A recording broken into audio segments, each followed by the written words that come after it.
예, 우리 이 교우들 모두가 일당백이지만 우리 성가대원들 특별히 작은 소수의 인원으로 이렇게 대곡들을 아름답게 소화해 주셔서 감사합니다.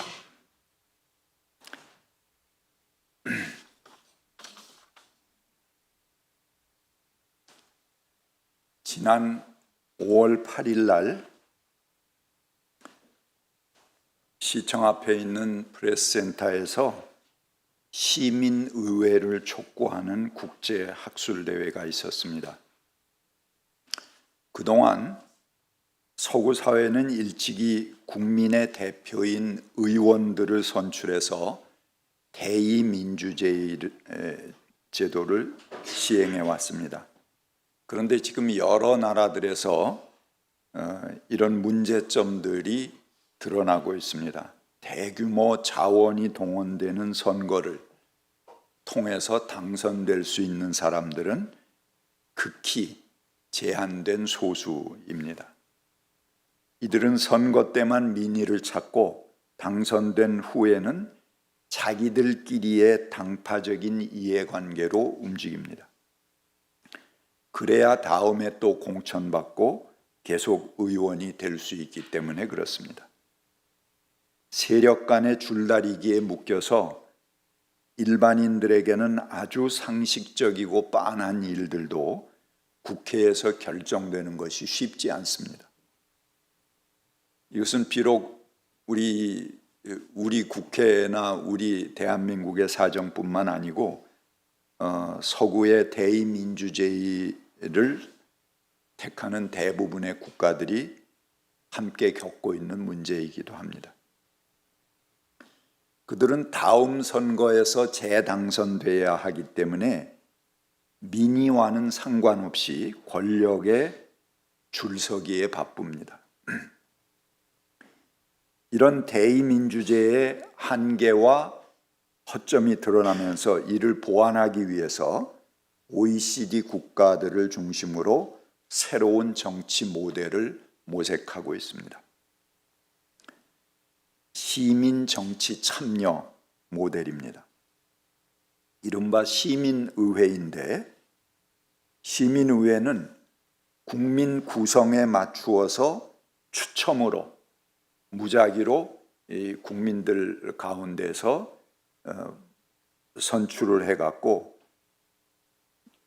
그들을 뽑아서 중요한 국가 이슈에 대해서 토론하고 전문가를 모셔서 강의를 듣고 수기하는 것을 계속 반복합니다.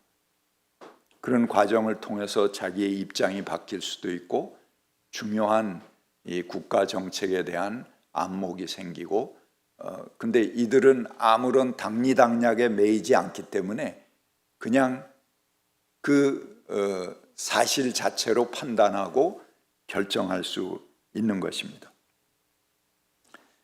우리도 문재인 정부 때 탈원전 문제, 또 선거제도 개편에 관한 문제, 광화문 광장 조성에 관한 문제, 이런 것에 대해서 공론화 과정을 진행하기도 했습니다. 바로 이런 것이 시민의회의 수기 과정 중에 하나입니다. 지금 서구 국가 중에는 카나다에서 이미 이런 것을 시행했고요. 프랑스에서도 시행하고 있습니다. 그리고 아일랜드, 벨기에 등이 이런 과정을 통해서 상당한 성과를 올리고 있습니다. 대다수의 유럽 국가들이 특별한 사안에 대해서 국회가 결정하기 어려울 때 시민의회를 활용하고 있습니다. 특별히 국민들이 의견이 갈리는 윤리적인 문제, 프랑스에서는 안락사 문제라든가 또는 기후위기의 문제 등을 시민의회를 통해서 의견을 모아가고 있습니다. 양극화 해소의 문제, 아일랜드의 경우는 헌법 개정 등 아주 중요한 사회적 이슈들을 무작위로 선출한 시민의회를 통해서 풀어나가고 있습니다. 이 수기와 토론의 과정을 통해서 얻은 결론을 정부나 의회에 권고합니다. 그리고 이를 국민 투표에 붙이거나 아니면 정해진 법 절차에 따라서 결정하도록 하는 것입니다. 이는 한계에 이른 대의민주주의를 보완할 중요한 대안으로 각국에서 주목받고 있는 중입니다. 그런데 이것은 일찍이 고대 그리스와 로마에서 시행됐던 직접 민주주의를 결합한 그런 형태입니다. 로마는 주전 509년에 이미 공화정 정치를 확립했습니다. 그것이 그들에게 아주 강력한 긍지가 되었습니다. 이 민회, 그들의 이 공화정의 터전이 됐던 것을 민회라고 합니다. 아고라 광장에 모여서 전 시민들이 모여서 중요한 것을 결정하는 것이 민회죠. 근데 이 민회를 뭐라 그러냐면 에클레시아라고 합니다. 근데 에클레시아 그러면 에크 그러면 엑시트, 이 밖으로 이제 그런 접두사죠. 그 다음에 그 클레시아 그러는 것은 여러분 뭐 무슨 클래스 뭐 이렇게 하면 하나의 집단을 얘기하잖아요. 부른다, 모은다 그런 뜻입니다. 그래서 밖에서 사람들을 불러 모은다 이런 뜻을 가지고 있고 그것이 로마 그리스의 민주 정치의 원형이 됐던 그런 민회 정치를 의미합니다. 그래서 이 에클레시아에서는 입법, 사법, 행정의 중요한 법령들을 결정하고 전쟁이냐 휴전이냐 이런 것도 결정합니다. 그리고 동맹을 체결하거나 파기하는 문제, 집정관과 법무관, 정무관을 선출하는 것 등 아주 중요한 사안들을 결정했습니다. 로마의 인민들의 총회인 에클레시아는 로마 공화정 체제 하에서 궁극적인 주권의 원천이었고 그들의 자부심, 긍지였습니다. 그런데 기독교 교회가 출범하면서 자기들의 모임을 유대교가 표방하는 회당이나 시나고그라고 부르지 않았습니다. 유대교 모임은 시나고그라고 그랬거든요. 근데 예수를 따르는 새로운 무리들이 교회를 형성하면서 그 유대교의 새로운 종파지만 우리 모임이 시나고그다 이렇게 얘기 안 했습니다. 뭐라고 얘기했는 줄 아십니까? 에클레시아다 이렇게 얘기했습니다. 바로 히랍 로마가 최고의 긍지로 삼고 있는 그 민회, 공의회, 에클레시아가 우리의 정체성이다 이렇게 얘기한 것입니다. 여러분 사도 신조할 때도 거룩한 공회와 할 때 이 공회가 에클레시아입니다. 굉장히 중요한 교회의 전통이 이 민회라는 데서부터 생겼다는 것입니다. 제가 교회 생일날 이렇게 복잡한 로마 역사까지 말씀드리는 것은 바로 여기에 에클레시아가 무엇인가 하는, 교회가 무엇인가 하는 그 근본을 생각해 보자는 것입니다. 로마의 민주정치는 자기들만을 위한 정치였습니다. 그들은 전 세계 주민들을 자기들의 노예로 삼아 잡아들였고 놀잇감으로 전락시켜서 로마 시민의 특권을 누렸습니다. 그들에게는 천국이지만 지배받는 민족들에게는 모욕이었고 고통이었습니다. 반면에 예수를 따르는 유대교의 새로운 종파인 기독교인들은 자신을 에클레시아, 교회, 민회, 공회 이렇게 부르면서 로마 시민에 맞서는 하나님 나라의 시민을 외치기 시작했습니다. 하나님의 교회가 추구하는 정치 방식은 다릅니다. 하나님 나라의 시민, 거룩한 시민은 가난한 자가 주인이 되는 나라입니다. 로마의 시민이 되기 위해서는 특별한 재산도 있어야 되고 신분적인 그런 특권도 있어야 되고 또 시민권을 돈으로 사기 위해서 막대한 돈을 내고 사들이는 그런 일들도 생겼습니다. 그러나 누가복음 6장 20절에 뭐라고 얘기합니까? 너희 가난한 사람들은 복이 있다. 하나님 나라가 너희들의 것이다. 라고 새로운 하나님 나라의 시민을 이야기합니다. 그리고 이 나라는 지금 굶주리는 사람, 슬피 우는 사람이 주인으로 초대됩니다. 당시에 로마 시민권에서 배제되었던 종, 여자, 이방인, 어린이, 이건 다 로마의 시민권을 얻을 수 없는 그런 사람들이었습니다. 원천 제외됐던 무리들이었습니다. 그러나 예수를 따르는 이들은 이들 모두를 하나님 나라의 중심으로 끌어들입니다. 그리고 그들을 하나님의 시민, 거기서 하나 더 나가서 하나님의 자녀로 그렇게 선포하는 거대한 새로운 패밀리, 가족 공동체가 형성됐던 것입니다. 예수는 어린이와 같지 않으면 그 나라의 주인공이 될 수 없다, 그렇게 선포하기도 하셨습니다. 교회는 로마의 시민에 맞서서 이 새로운 구성체를 선언했습니다. 교회는 세계의 모든 사람이 다 하나님 나라의 시민, 하나님의 백성이라는 범세계적인 민주주의와 인권에 대한 투쟁이었습니다. 교회의 출발은 가장 정치적이며 동시에 가장 거룩하고 숭고한 종교적 신앙의 발로였습니다. 이는 가장 민주적이고 가장 참여적인 출발이었습니다. 로마 황제는 자신이 평화를 열었고 자신이 누구보다도 로마인들이 긍지로 삼는 공화정치, 에클레시아의 머리임을 과시했습니다.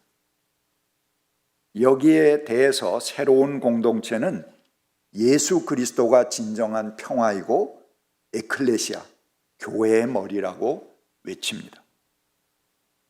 교회의 머리라, 예수가 교회의 머리다, 그런 말이 괜히 나온 게 아닙니다. 이런 그 황제가 에클레시아의 머리다 하는 말을 그대로 되받아치는 그런 용어인 것입니다.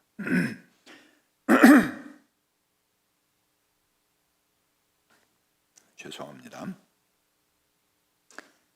하나님의 백성은 근본적으로 모두가 평등하고 모두가 존중되는 새로운 세상의 지체들입니다.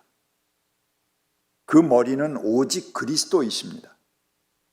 이것이 그들이 꿈꾼 교회의 출발입니다.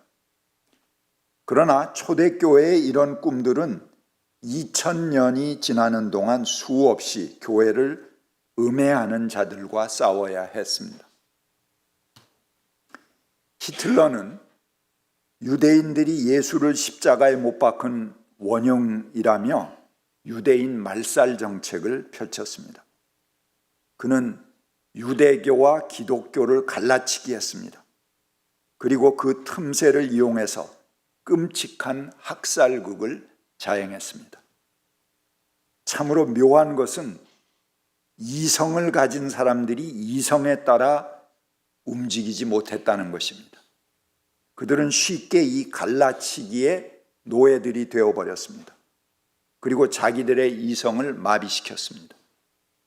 유대인 증오를 부추겨 가스라이팅하는 히틀러에 속아서 엄청난 범죄를 저질렀습니다.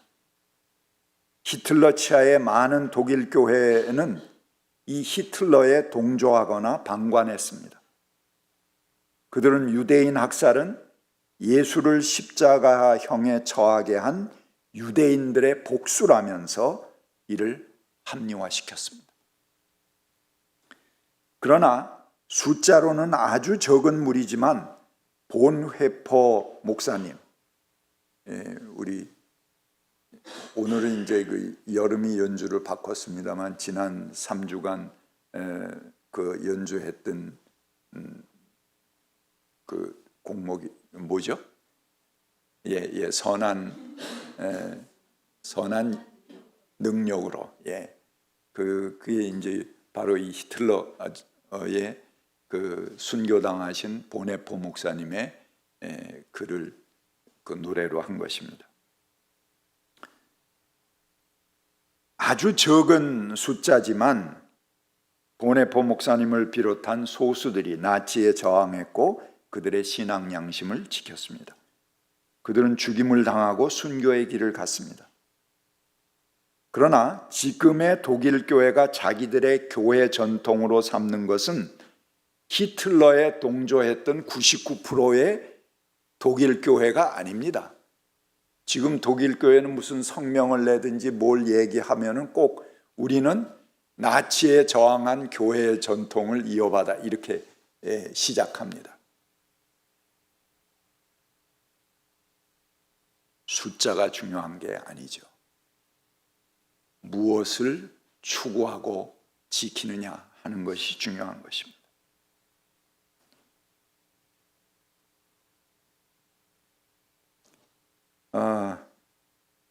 일본 교회에는 서구와 아시아를 갈라치기 했습니다.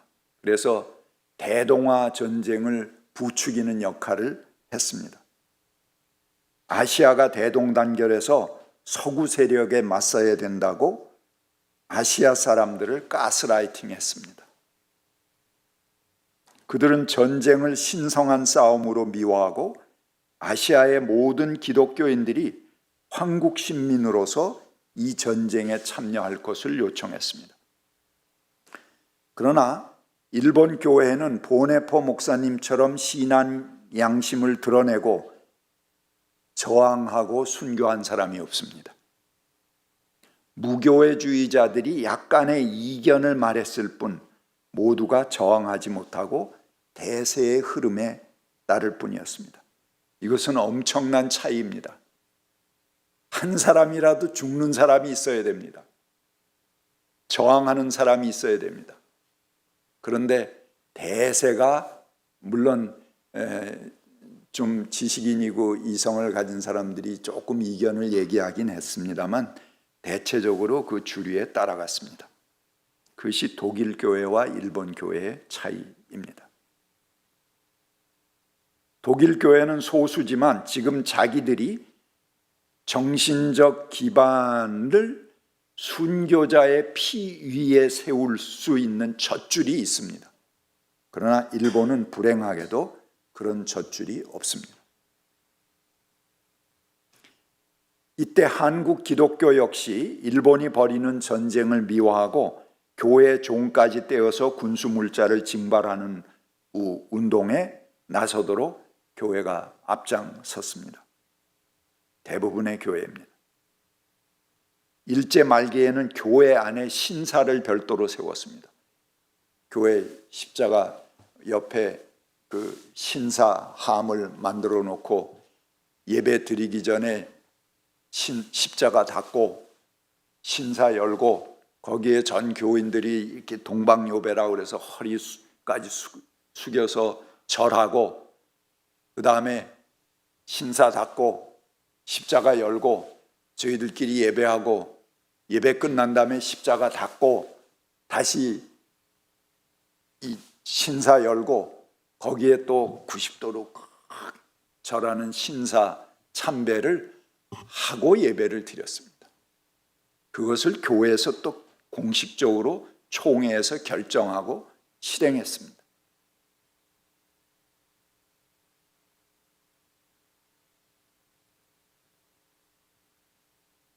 그렇지만 한국교회는 이에 저항하고 순교한 소중한 피 흘림이 있었습니다. 주기철 목사님 등이 신사참배를 거부하고 맞서다가 감옥에서 순교하셨습니다.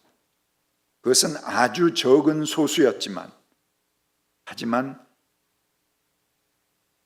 우리들의 중요한 정신적 기반이 될 수 있는 토대가 있는 것입니다. 하지만 독일 교회와 우리는 다른 점이 있습니다. 독일 교회는 그런 역사 청산이 이루어졌습니다. 죄책 고백을 하고 자기들이 잘못했다 하는 것을 공식적으로 선언했습니다. 그러나 한국 교회는 이 역사 청산이 이루어지지 않고 있습니다. 아직도 공식적으로 당시 신사참배에 참여한 것은 교회를 지키기 위한 신앙적 행위로 칭송받고 있는 것입니다. 제가 우리 교단의 교회와 사회위원장을 할 때 어렵게 기장교단은 이에 대해서 죄책 고백을 하고 역사를 바로잡았습니다. 그 기장과 아주 작은 교단으로 복음교단, 이 둘만이 공식적으로 총회에서 이 죄책 고백을 하고 이 역사 청산을 한 셈입니다. 그러나 아직도 주류의 교단은 일제시대를 살아가고 있습니다. 해방 후에 열린 교단 총회에서 신사참배 문제에 대해서 교회가 회개할 것을 촉구하는 양심의 소리가 있었습니다. 그러나 다수의 목소리에 의해 이들의 발언권은 저지당했습니다. 묵살당하고 많은 사람들이 떼창을 하면서, 그때부터 떼창이 나왔나 봐요. 너희가 교회를 아느냐? 우리가 신사참배를 한 것은 교회를 지키기 위한 순교적 충정이었고, 만약 너희처럼 섣부르게 일본과 대항했더라면 지금 과연 교회가 생존해 있겠느냐? 라고 벌떼처럼 일어나서 발언권조차 주지 않았습니다. 주저앉혀 버렸습니다. 그리고 일제에 대항해서 순교당하고 옥고를 치룬 사람들을 소영웅주의에 물든 자들, 교회의 일치를 파괴하는 자로 낙인 찍어서 출교시켜버렸습니다. 과거의 역사를 정리하고 금보다 귀한 순교자의 피를 우리의 정신적 기반으로 삼을 수 있는 기회를 원천적으로 거부해버렸습니다. 얼마나 안타까운 일입니까? 독일 교회와 큰 차이가 있는 것입니다. 여러분, 무엇이 교회입니까? 교회당의 신사를 세우고 절하며 지킨 교회당 건물이 교회입니까? 그들이 지켜낸 교인의 머리수가 우리가 지켜야 할 교회의 본질입니까? 교회 소유의 재산이 지켜야 할 교회입니까? 평화와 정의에 대한 믿음이 버려지는 곳에 하나님도 버려집니다. 복음의 편에 선다는 것은 추상적인 구호 속에만 있는 것이 아닙니다. 교회를 지킨다는 것은 교회 빌딩이나 조직이나 재산이나 오래 묵은 전통 따위를 지키는 데 있는 것이 아닙니다. 목에 칼이 들어오더라도 하나님의 교회를 교회답게 만들어가는, 그것이 바로 교회를 지켜가는 것입니다. 하나님의 정의와 평화와 생명의 물결이 넘치도록 하는 것이 바로 교회를 지켜가는 것입니다. 교회의 머리가 오직 그리스도라는 말은 어떤 누구라도 교회라는 공동체에서 그리스도를 대신해서 주도권을 쥘 수 없다는 뜻이기도 합니다. 교회의 머리는 오직 그리스도이십니다. 주도권을 쥔다는 것은 그 사람이 많이 일하고 봉사한다는 것과는 구별되는 말입니다. 교회를 위해 일하고 봉사하는 것은 주도권을 쥔다고 표현하지 않습니다.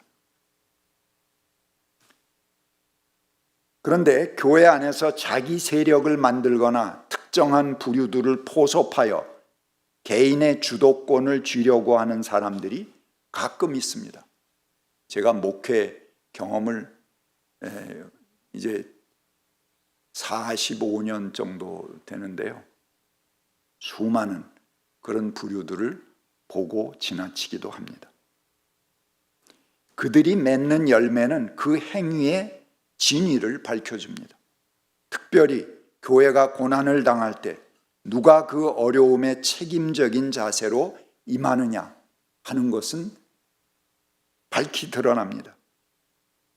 우리 교회 제일 어려운 때를 얘기하면서 우리 김동환 장로님이 울먹하셨는데, 교회가 어려움을 당할 때 옥석이 가려집니다. 어떤 사람에겐 그 경험이 눈물 없이는 얘기할 수 없는 경험이 되는 반면, 어떤 사람들은 그것을 기회로 오히려 교회를 공격하고 곤란에 빠뜨리고 부정적인 에너지를 확산시킵니다. 그래서 그것을 통해서 개인이 주도권을 쥐려는 행위로 드러난다면 이는 용서할 수 없는 행위입니다. 교회를 위해서 봉사하거나 헌신하는 것이 아니라 개인의 영달을 목적으로 교회를 갈라치게 하고 자기에게 우호적인 몇몇 사람들을 골라서 자기가 목적을 이루기 위해서 그 한정된 사람들에게는 온갖 정성을 들이면서 호의적인 마음을 갖도록 가스라이팅 하는 사람들이 있다면 경계해야 할 것입니다. 그래서 교회 안에 다른 분파를 만들고 부정적인 에너지를 확산시키고 이를 이용해서 교회 안에 자기 세력을 만들고자 한다면 이는 교회를 해하고 그리스도에 적대하는 행위입니다. 교회의 머리는 오직 그리스도여야 하는 것입니다. 우리가 지켜야 할 것은 말씀이지 웅장한 교회의 건물이 아닙니다. 우리가 지켜야 할 것은 하나님의 정의이지 수많은 인파가 모이는 교세가 아닙니다. 우리가 지켜야 할 것은 힘이나 권력이 아닙니다. 오늘 목에 칼이 들어오더라도 서로 더불어 존경하며 사랑의 공동체, 평화의 세상을 만들어 가는 것입니다. 우리 마음속 깊은 곳에서 울려나오는 하나님의 음성이 우리가 지켜야 할 교회인 것입니다. 같이 침묵하시겠습니다.